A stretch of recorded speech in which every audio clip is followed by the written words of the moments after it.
பாக்யாவுடைய வாழ்க்கையில, பாக்யா எப்பயுமே வந்து ஸ்ட்ராங்கான முடிவுகள எடுக்கிறதுக்கு முன்னாடி எல்லாத்த பத்தி யோசிப்பாங்க. அதாவது தன்னுடைய பிள்ளைங்க, தன்னுடைய மாமனார், மாமியார், தன்னோட அம்மா, அப்புறம் தம்பி, ஒய்ஃப் அவங்கள பத்திலாம் யோசிக்க மாட்டாங்க. அவங்கள அப்படியே கழட்டி விட்டாச்சுன்னு வச்சுக்கோங்க.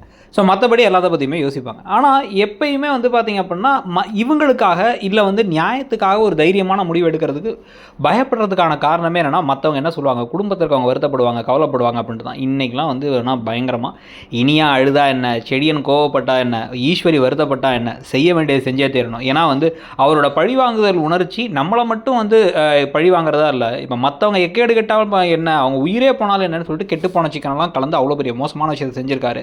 அப்படிங்கிறதுனாலே கோபியை கம்பி எண்ணெய் வச்சே தீரணும் தான் யார்ட்டையும் சொல்லாமல் சொன்னால் அவங்களாம் நோ சொல்லுவாங்கன்னு தெரிஞ்சு தான் கம்ப்ளைண்ட்டே கொடுத்து வந்தாச்சு.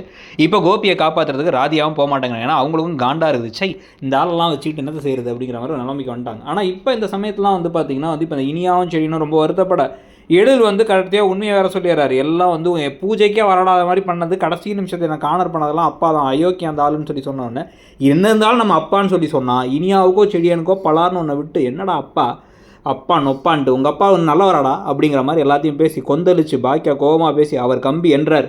நீங்கள் யாராச்சும் ஏதாவது பண்ண நினச்சிங்கன்னா பண்ணிங்க உங்கள் அப்பாவுக்கு நினச்சா அப்படிங்கிற மாதிரிலாம் வசனம் பேசினதுக்கு பிறகு இல்லை அம்மா சொல்கிறது கரெக்டு அப்படின்னு அப்போவாச்சும் புரிஞ்சுப்பாங்களா? இல்லை இனியாலாம் வாழ்க்கையில் ஜென்மத்துக்கும் புரிஞ்சுக்கிறதுக்கு வாய்ப்பே இல்லையா? யாருக்கு அந்த அற விழணும், இனியாவுக்கா செடியனுக்கா அப்படிங்கிறதையும் சொல்லுங்கள். கூடவே நீங்கள் இந்த கோபி விஷயத்தில் என்ன எதிர்பார்க்குறீங்க அடுத்து அப்படிங்கிறதையும் கமெண்ட் செக்ஷனில் சொல்லுங்கள். மறக்காம இடம் பொருள் சேனலை சப்ஸ்கிரைப் பண்ணிவிடுங்க. தேங்க்யூ.